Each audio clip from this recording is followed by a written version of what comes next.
जिसकी प्रगति होनी है, जिसकी उत्क्रांति होनी है, ऐसी जो भी चीज़ है उसमें संतुलन होना ज़रूरी है। एरोप्लेन है, अगर उसमें संतुलन नहीं हो तो वो क्या उड़ान करेगा? वो नहीं कर सकता। पर तब इंसान ये सवाल पूछेगा कि आखिर ये भी क्यों, धर्म की क्या ज़रूरत है?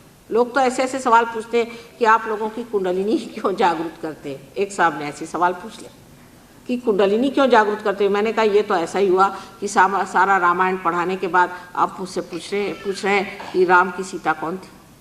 या तो इनका मतलब ये होगा कि जब हमें इसमें से कोई फ़ायदा ही नहीं है दुनियाई दृष्टि से, कि पैसा भी नहीं मिलता और ना ही कोई इससे फ़ायदा होता है, तो हम क्यों कर रहे हैं। तो इसका मतलब है किसी का भला करने में पहले ये लिख लेना चाहिए कि साहब इससे कितना फ़ायदा होगा, इससे कितना इनकम टैक्स बचेगा, इतने क्या करेंगे। हमारा तो इनकम ही नहीं तो हमारा टैक्स क्या बचने वाला। इस तरह की लोगों की वृत्ति चलती है कि आखिर क्यों।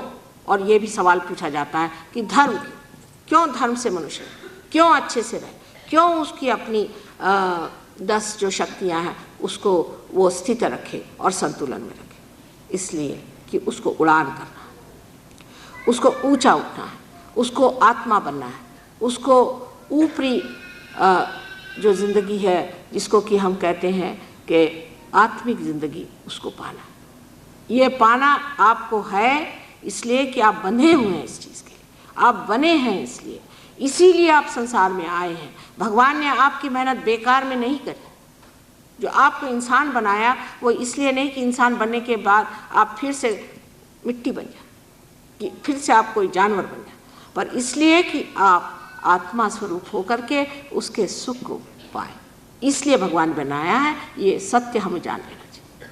हम लोग तो अब ये सोचते हैं कि जो कुछ भी हमें मिला है, ये शरीर, ये आँखें, ये हाथ, ये जैसे कुछ हमारा हक था इसलिए मिला, हमें मिल गया, अब इससे आगे हमें कुछ करना ही नहीं।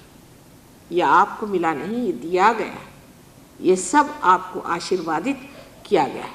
इससे आगे क्या करना, आगे कहाँ जाना, यही सूक्ष्म जो हमारा भविष्य है उसके और हमारी नज़र नहीं, और जो बेकार की चीज़ है उसके और हमारी नज़र। जब ये हमारे अंदर जागृत हो जाती है ये उत्कंठा या ये क्यूरियोसिटी कि अब इससे आगे हमें कहाँ जाने का है, इससे आगे हमें क्या पाने का है, जिस वक़्त आपके अंदर ये तृष्णा जागृत हो जाती, ये इच्छा जागृत हो जाती, उस वक़्त कहा जाता है कि आप साधक।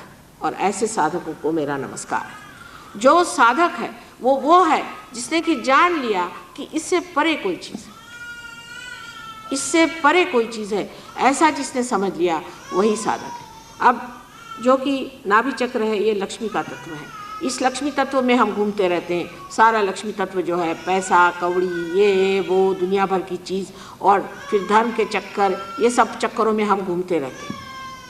लेकिन इससे परे कोई ना कोई चीज़ होनी चाहिए, क्योंकि अभी तक जो हमने किया, हमने इतना किया। एक मुसलमान शेख गुरुजी करके हैं, उनका माँ मेरे तो हालत ख़राब गई, घुटने मेरे टूट गए नमाज़ पढ़ते पढ़ते। तो मैंने कहा चलो इससे कुछ फ़ायदा नहीं, तो मैं वारकरी हो गया। मैं पंडरी जाता था अपनी हमारे यहाँ टाल कहते हैं उसे, जो जंजीरा बजाते हैं, वो बजाते बजाते एक महीना वहाँ जाता था, वहाँ सर रोज़ फोड़ता था भगवान के सामने। मुझे भगवान तो मिले नहीं। और अब आगे मैंने सोचा कि ये सब तो है नहीं, इसमें तो भगवान नहीं, आगे क्या। तो फिर क्या लिया, मैंने दाढ़ी बढ़ा ली, ये किया। मैंने सोचा चलो मैं भी अवधूत हो जाता हूँ, मैं कहता हूँ कि मैं भी अवधूत हूँ। वो भी करके देख लिया, फिर दूसरा और कुछ करके देख लिया नाटक, तो परमात्मा मिले नहीं। मैंने कहा कि परमात्मा है कहाँ। जब वो हमसे मिले तो हमने कहा कि बेटे तुम्हारे ही अंदर परमात्मा। क्यों, ये काहे रे बन खोज न जाए, तुम्हारे ही अंदर परमात्मा है। लेकिन उसकी ऐसे पागल जैसे खोजने की क्या ज़रूरत है तुमको, इधर उधर भागने की ज़रूरत क्या है। किसने कहा था कि 1 मील जा करके 1 महीना जा करके और पंढरपुर जाओ, ये किसने कहा। तुम ज्ञानेश्वर जी का नाम लेते हो, क्या उन्होंने कहा था? उन्होंने कहा था जाइए, उन्होंने तो नहीं कहा था। उन्होंने तो कहा था कि ध्यान में परमात्मा को पाया जाए। जब ध्यान कहा गया है तो क्या आप बैठ करके परमात्मा का ध्यान किया आपने? क्या आपने सोचा कि आगे जाना है? जिस दिन ये मनुष्य के मन में भावना आई उसी दिन लक्ष्मी से महालक्ष्मी का तत्व बन जाता। जिस दिन ये विचार उसके अंदर जागृत हुआ कि इससे आगे कोई चीज़ पाने की है, उसी दिन उसका जो लक्ष्मी तत्व है वो महालक्ष्मी तत्व बन जाता है। और महालक्ष्मी तत्व जो है उसी से हमारी सुषुम्ना नाड़ी जो है, जो पूरी ऊपर से नीचे तक मध्य मार्ग है, जिसे मिडिल पाथ कहा जाता है, वही मध्य मार्ग पूरी तरह से स्थापित हो जाता है। उस मध्य मार्ग में जो शक्ति है वो इस वक्त सीमित है, लेकिन नज़र आपकी ऊंची हो जाती है, नज़र आपकी ऊंची हो जाती है। धीरे धीरे ये बाह्य की उपकरण और ये जो आंदोलन है ये सब खत्म हो करके इंसान उस दिशा की ओर बढ़ता है जिधर उसे बढ़ना है। आप कहें कि हमें कुंडलिनी का जागरण नहीं करना है, न कराइए, कोई आपको ज़बरदस्ती कभी कोई कर ही नहीं सकता इसमें। ये तो जब तक आपके अंदर महालक्ष्मी का तत्व जागरूक नहीं होगा तब तक हमारे हाथ टूट जाएंगे, आप पार नहीं हो सकते। अगर आपके अंदर ये महालक्ष्मी का तत्व जागृत हुआ कि इससे परे कोई चीज़ जिसे पाना है, और जो आज तक हम करते आए वो तो सिर्फ तैयारियां थी, वो कुछ हमने रास्ता उठाया नहीं अभी तक, हमारी कदम अभी तक उधर बढ़े नहीं। जब तक ये भावना अंदर नहीं आती कि हमें कहीं और ऊपर उठना है तब तक आपका महालक्ष्मी तत्व जागृत नहीं। और जब ये जागृत होता है तब धर्म की परिपूर्ति हो जाती, तब धर्म में आप पूर्ण हो जाते। फिर ऐसे आदमी का जो धर्म होता है वो जानना भी और तरह से होता है, क्योंकि कहते हैं ऐसा आदमी सारे धर्मों से परे धर्मातीत हो जाता है, उसके लिए धर्म नहीं होता। जैसे नानक साहब के लिए कहते हैं कि वो लेटे हुए थे तो लोगों ने कहा कि आप तो ऐसे लेटे हैं और पैर आपके मक्का की तरफ, तो कहा अच्छा भाई इधर पैर कर लेते, फिर मक्का की तरफ। तो मक्का क्या है, उनके पैर की धूल के बराबर तो है ही, अगर उन्होंने मक्का की तरफ पैर किए तो उसमें कौन सी ऐसी बात है। लेकिन यह धर्मातीत स्थिति जो है ये प्राप्त होनी चाहिए। आपने सुना होगा कि एक बार एक नाथ जा रहे थे, वो अपने सर पे पानी रख करके और द्वारिका जी ले जा रहे थे कि वहाँ पानी छोड़ा जाए, वहाँ पर कृष्ण की मूर्ति पर। जाते जाते रास्ते में उन्होंने देखा कि बिल्कुल नीचे उस मंदिर के नीचे एक गधा वहाँ पर बिल्कुल प्यासा मर रहा था, उसको ले जाकर उन्होंने पानी पिला दी। वो कावड़ उनको सारा ख़त्म कर दिया। लोगों ने कहा कर क्या रहे हैं, इतने दूर से लेके आए हैं और जहाँ पहुँचा था ना वहाँ नहीं पहुँचा, कल मैंने पहुँचा दिया जहाँ पहुँचा। ये धर्म से परे, कोई धर्म के आडंबर और उसमें नहीं रहते। धर्म से परे जो भी करते हैं वो धर्म ही होता है।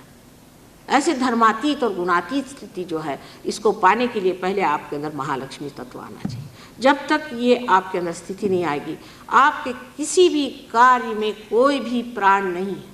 आप कोई सा भी कार्य बताइए जो आप करते हैं बहुत महत्वपूर्ण। जैसे कि लोग कहते हैं हमने बड़ा सोशल वर्क किया है और हम इतने लोगों को खाना पीना देते हैं, या हम इतने लोगों की रुग्ण की व्यवस्था करते हैं। सब अहंकार का इंतज़ाम आप कर रहे हैं। जब आपने कह दिया कि हम कर रहे हैं तो आप गए काम से। आप कर क्या रहे हैं? कुछ भी नहीं कर रहे हैं। ये तो आप किसी से रुपया लिया, इकट्ठा किया, और अगर आपने 25 लोगों को या 100 लोगों को भी वहाँ ला करके और उनकी रुग्णचर्या करी तो उसमें क्या? आपने अगर रुपया भी दे दिया तो उसमें क्या? उसमें आपने किया ही किया। कुछ करने का जो है वो तो जीवंत कार्य है। ये तो मरा हुआ काम है कि आपने उनको खाना पीना दे दिया, या एक उनको टेबल उठा के दे दिया, या एक कोई पेड़ मर गया तो 4 उससे कुर्सियाँ बना के किसी को दे दी। ये तो सब मरा हुआ काम है, इसमें आपने किया ही क्या। और ये तो अहंकार आपका जुटता जाएगा जब तक आप मरा हुआ काम करेंगे। मैंने ये किया, मैंने वो किया। आप जानते नहीं मैं फलाने जगह का सोशल वर्कर हूँ, समझ लीजिए ये पगला गए। या मैंने ये देश का कार्य किया, मैंने वो कार्य किया। ये जिसने कह दिया उसको आप समझ लीजिए कि इनको अभी तक कुछ भी खबर नहीं है कि जनरॉसिटी क्या होती है, उदार चरित्र क्या होता है। उदार चरित्र जो होता है वो देता है इस तरह कि वो जानता ही नहीं वो देता है। इस हाथ से देता है, वो हाथ जानता नहीं कि क्या दिया। वो देने का जो भाव है वो भी इस गुणातीत स्थिति में ही आ सकता है। उससे पहले जो भी आप करते हैं, वो जो भी आपका करना है, वो सारा कुछ आपके अंदर अहंकार और अभिमान बांधता है और बांधना पड़ेगा उसे। उसका कारण आपके अंदर बनी हुई संस्था है। ये जो राइट साइड में आप पीले रंग की चीज़ देख रहे हैं जिससे आपको पित्त होता है, इसे पिंगला नाड़ी कहते हैं। जैसे कि इस पिंगला नाड़ी से आप ये कार्य करते हैं। कोई सा भी कार्य आप करते हैं, जो आपकी क्रिया शक्ति वो पिंगला नाड़ी से बहती है। इस पिंगला नाड़ी के कार्य से आपके अंदर जो ऊपर पीली चीज़ जो दिखाई दे रही है, ये अहंकार है। ये उसका समझ लीजिए धुआं है, उसका बाय प्रोडक्ट वहाँ इकट्ठा होता है। तो आप ये कहें कि नहीं, मैं तो जो भी काम करता हूँ माता जी, मैं तो परमात्मा के चरणों में रखता हूँ, ये आप अपने को भुलावा में रख रहे हैं। क्योंकि आप जो काम कर रहे हैं उससे परे होने के लिए जो स्थिति है वो आपके पास नहीं। जैसे कि सूर्य है, वो जब प्रकाश देता है तो वो अकर्म में बैठे हुए हैं, वो प्रकाश दे रहे हैं, उनका स्वभाव है इसलिए दे रहे हैं, वो कुछ कर थोड़ी रहे। उनकी स्थिति ऐसी, उस गुणातीत स्थिति में वो हैं जहाँ से वो कर रहे हैं। उसमें कोई उनको ये एहसास थोड़ी कि मैं इनको लाइट दे रहा हूँ या मैं यहाँ पर इस तरह से हर एक पत्ते में हरा रंग भर रहा हूँ, इसका उनको एहसास नहीं। वो तो उनकी स्थिति ऐसी है कि वो दे रहे हैं अकर्म में। यही कृष्ण ने जब गीता में कहा, तब लोग बहुत बार कहते हैं कि कर्मण्य व अधिकारस्ते फलेषु मा कदाचिन तो कह गए, लेकिन जो भी कर्म करो वो उन्होंने कहा मेरे चरणों में रखो। अब ये कृष्ण जो है सीधी बात तो करेंगे नहीं, क्योंकि जानते इंसान जो है उसकी टेढ़ी खोपड़ी है, तो टेढ़ी तरह से उन्होंने बात करी कि भाई जो भी काम करो परमात्मा पे छोड़ो, वो हो ही नहीं सकता। उनकी डिप्लोमेसी है ना, वो जानते हैं कि बाप का काम है तो सीधे नहीं बताएंगे, क्योंकि सीधे बताने में इंसान कभी नहीं समझेगा। इसकी उल्टी खोपड़ी, इसको उल्टी तरह से बताओ कि जो भी काम करे परमात्मा पे छोड़। अब जब इंसान ये सोचता है कि मैं जो भी काम कर रहा हूँ परमात्मा पे छोड़ रहा हूँ, वो बड़े गलत फहमी में है। जैसे कि एक बच्चा है और वो एक गाड़ी को हाँक रहा है, उसके बाप ने आके कहा कि पहले तो वो बता देते हैं, पहले उन्होंने कहा कि आप स्थितप्रज्ञ हो जाओ पहले, तो उन्होंने कहा कि आप इस जो घोड़ा है इसको आप सामने रखो, इसको जोड़ लो, जो आत्मा है उसको जोड़ लो और तब गाड़ी हाँको। उसने कहा कि ऐसे कैसे? अर्जुन ने कहा ऐसे कैसे, तुम तो कह रहे कि साक्षी बनो और इधर कह रहे कि तुम युद्ध करो। तो इन्होंने कहा अच्छा ठीक है, तुम घोड़े को पीछे रखो, कोई हर्जा नहीं, बस हाँकते रहो और घोड़े पे नज़र रखो, बस सब चीज़ घोड़े पे समर्पित कर दो तो हो जाएगा। जब वो गाड़ी चलेगी नहीं तब बताना पड़ेगा कि बात ऐसी है कि घोड़ा आप आगे करिए, ये माँ का काम कि बेटे इस चक्कर में मत रहना, तुम सीधे घोड़े को आगे करके जोड़ लो, जब तक आत्मा से जुटेगा नहीं ये गाड़ी आगे जाने वाली नहीं। इसलिए जो लोग सोचते हैं कि आज हनुमान जी के इसमें हमने प्रसाद चढ़ा दिया, हो गया हनुमान जी अब आप हमारी सारी चिंताएं दूर कर दीजिए, वो भी मुस्कुराते होंगे कि इन्होंने अच्छा मुझे जेब में रख लिया। असल में बात यह है कि आपका तो अभी उनसे संबंध ही नहीं हुआ।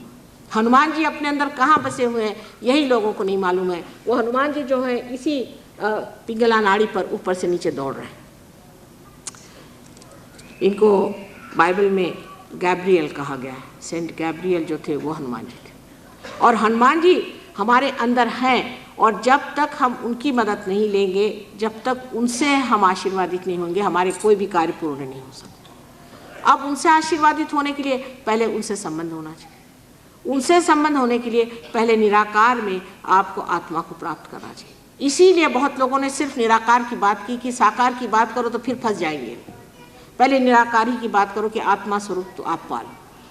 बुद्ध ने इसीलिए ईश्वर की तक बात नहीं की कि अगर हम ईश्वर की बात करेंगे तो फंस जाएंगे, फिर ईश्वर ईश्वर, फिर वो कहेंगे मैं ईश्वर हूँ वो ईश्वर है।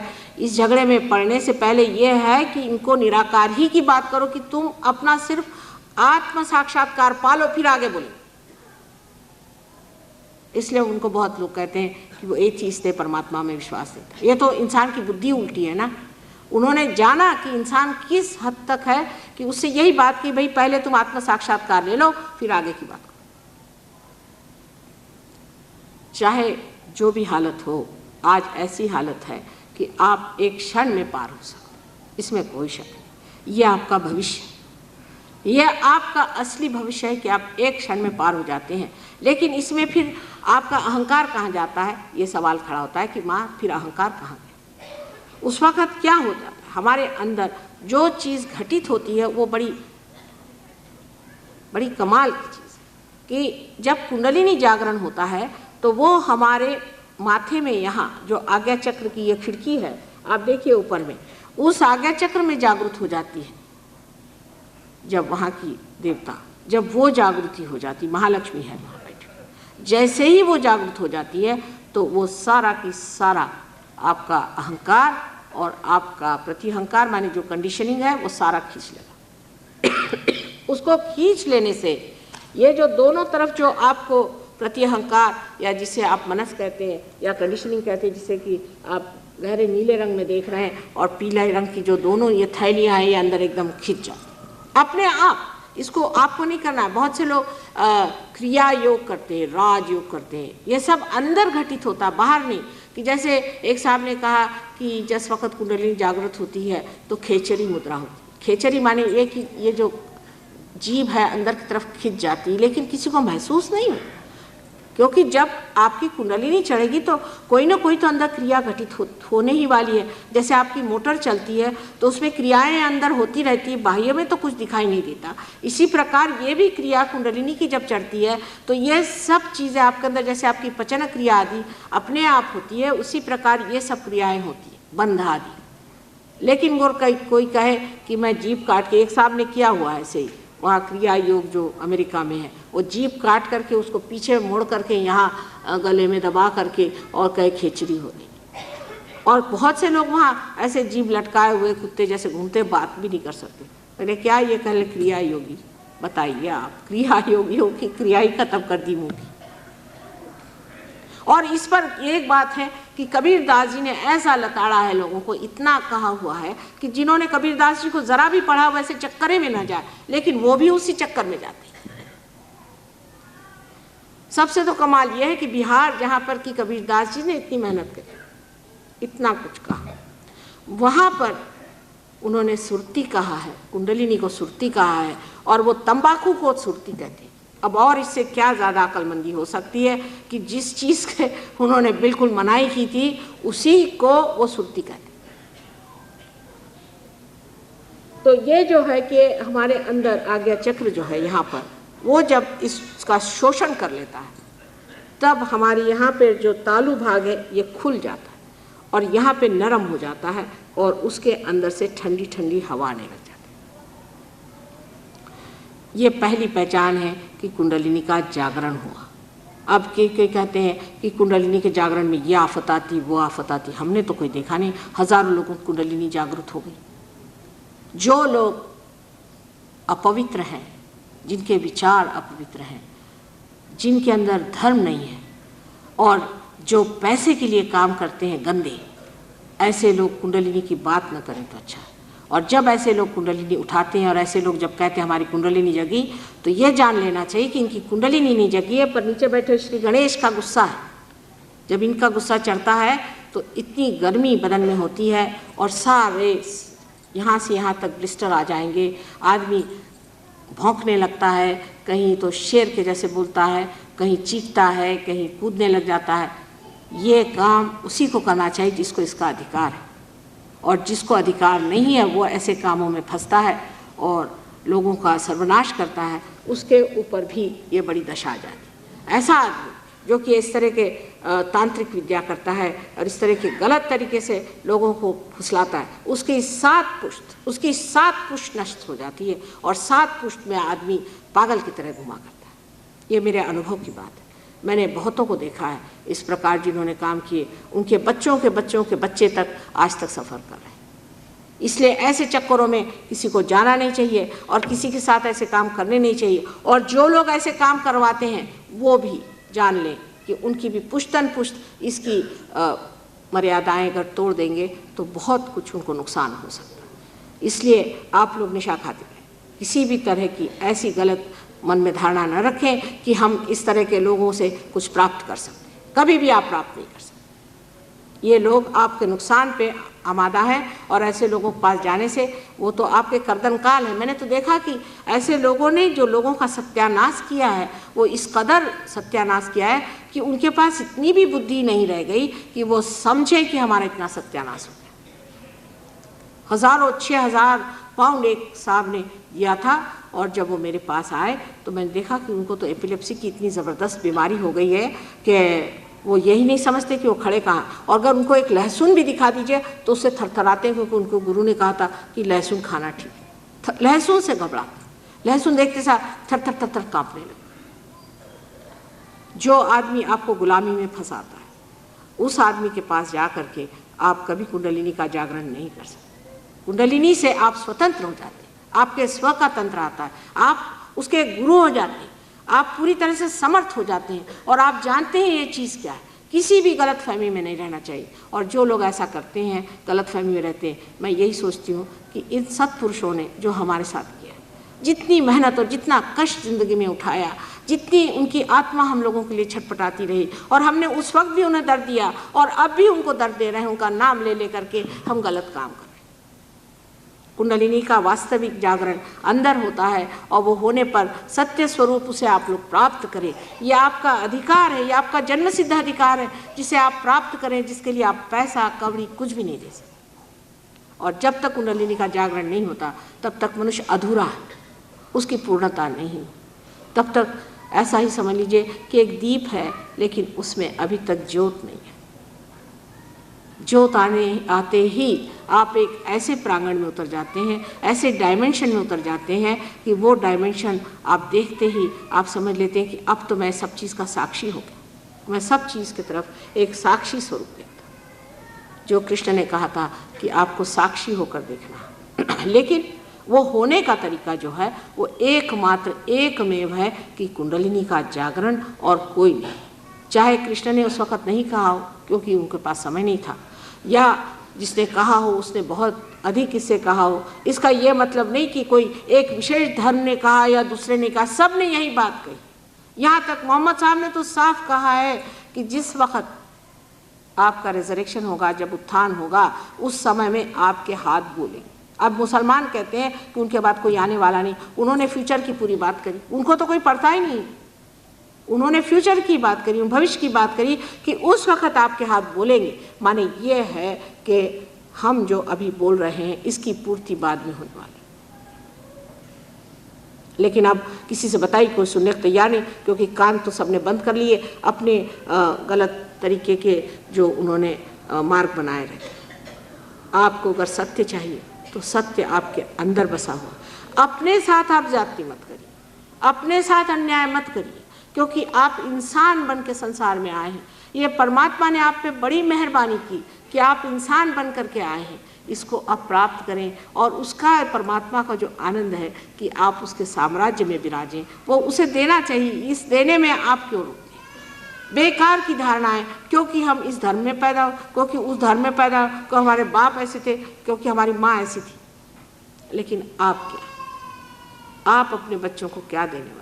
क्या वही घिसी पिटी बातें, वही बातें जिससे कुछ पाया नहीं गया? जो पाने का है सो अत्यंत सूक्ष्म है लेकिन अत्यंत सरल और सहज। ऐसे सहज को पाना, यही सत्य को पाना।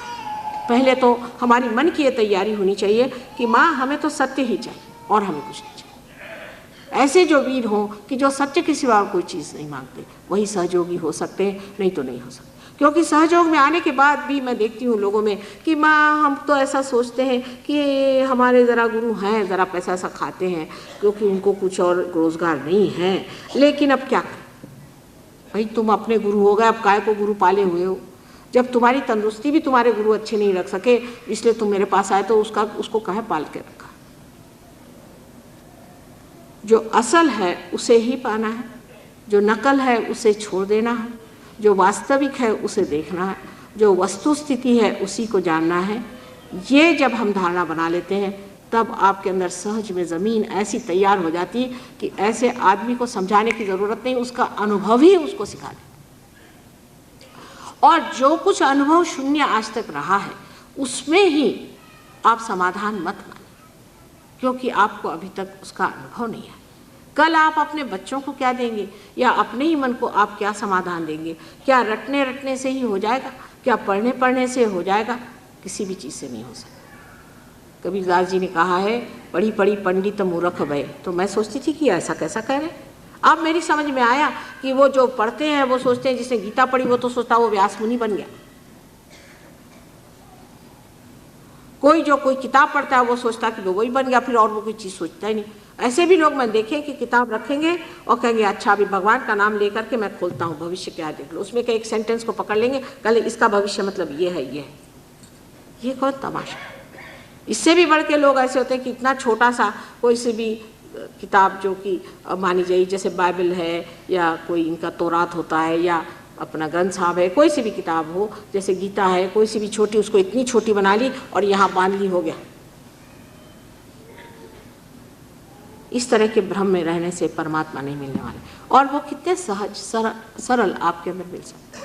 उसके लिए आपको कुछ करना ही नहीं, वो आपके अंदर ही है। आपको पढ़ना लिखना भी नहीं, कुछ जानना भी नहीं, उसको सिर्फ पाना मात्र है। और पाना जो है वो बुद्धि से नहीं पाया जाएगा, आपके नसों में, आपके सेंट्रल नर्वस सिस्टम में पाया जाएगा, आपके उत्क्रांति में। आप वो इंसान होंगे जिसे आप कह सकते हैं कि महान मानव, जिसे कि आज हम कहते हैं कि यही आपका भविष्य है, कि आप महान मानव।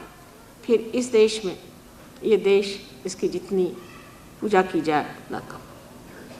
यहाँ संत साधुओं के अनेक चमत्कार, हजारों चमत्कार हो चुके हैं और इन्होंने अपना खून सींच करके इस देश को बनाया।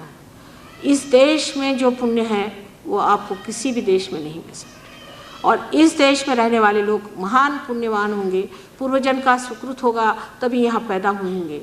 और इस देश में रह करके भी इस समय अगर आपने अपने आत्मा को नहीं पाया तो मैं कहूँगी कि आपसे दुर्भाग्य कोई नहीं, क्योंकि समय ऐसा है, विशेष समय है। इस समय सत्य को पाना बहुत आसान है और इसे पा लिया जाए। पाने के बाद उस पर दृढ़ हो जाना चाहिए और बढ़ना चाहिए। इसमें बुद्धि के खेल से नहीं होगा कि माँ ने ऐसा कहा तो ऐसा क्यों कहा और फिर फलाने ने ऐसा नहीं कहा, इससे नहीं होने वाला। जो चीज़ है वही है। हम आपसे ये बात नहीं बता सकते जो चीज़ नहीं है हम क्या करें। हम तो आपसे झूठ नहीं बोल सकते, जो सत्य है वही आपको बताएंगे, क्योंकि हम तो आपकी माँ हैं, आपसे हम झूठ नहीं बोल सकते। और जो हम बोल रहे हैं वो सत्य है या नहीं, ये आप खुद उसका परिचय लें। जिद न करें, उसका परिचय लें और परिचय लेने के बाद उसे आत्मसात करें। क्योंकि आखिर बात क्या है? बात यही है कि माँ है, वो किसी के लिए क्यों करती है, वो अपने बच्चे से प्यार क्यों करती है। उससे अगर कोई पूछा जाए तो वो कहेगी कि ये तो अजीब सवाल था, मैंने कभी सोचा ही नहीं कि मैं क्यों प्यार करती हूँ अपने बच्चों से। उसका कोई पर्पज़ ही नहीं, वो तो कोई मतलब ही नहीं होता, लेकिन करते। और इस वजह से आप लोग इस पे अब बुद्धि से वाद न करें, सिर्फ अपने कुंडलिनी के जागरण की व्यवस्था रखें। अपने कुंडलिनी का जागरण कर ले, जिससे आपका ब्रह्मरंध्र छिद्र हो जाए और आप ब्रह्म को जानें। सबसे पहले उस निराकार ब्रह्म को आप जान लें और फिर आगे की बात करें। परमात्मा की बात अभी न करें। अभी भी यही समझिए कि बुद्ध की बात ठीक है कि पहले आत्मा का साक्षात्कार हो जाए, ब्रह्म शक्ति को हम पालें, उसके बाद आगे की बात करें। उससे पहले की बात करने में और उसके आगे की बात करने में भी बहुत परेशानी हो जाती है, क्योंकि दिमाग सबके अलग अलग बैठे हुए हैं। इनका एक विचार है, उनका एक विचार है, उनका एक विचार है, उनका एक विचार है। मैंने ये किताब पढ़ी, मैंने वो किताब पढ़ी, मैं वहाँ गया था, वहाँ ये था, वहाँ वो था। लेकिन सत्य क्या है उसे जानने के लिए कुंडलिनी के जागरण के बगैर, उसके प्रकाश के बगैर आप नहीं जान सकते। इसके अलावा भी जो चीज़ें आप जानते नहीं हैं, जो चीज़ें महसूस नहीं, जो चीज़ें हमारे लिए अज्ञात हैं, वो सब परमात्मा भी नहीं। बहुत सी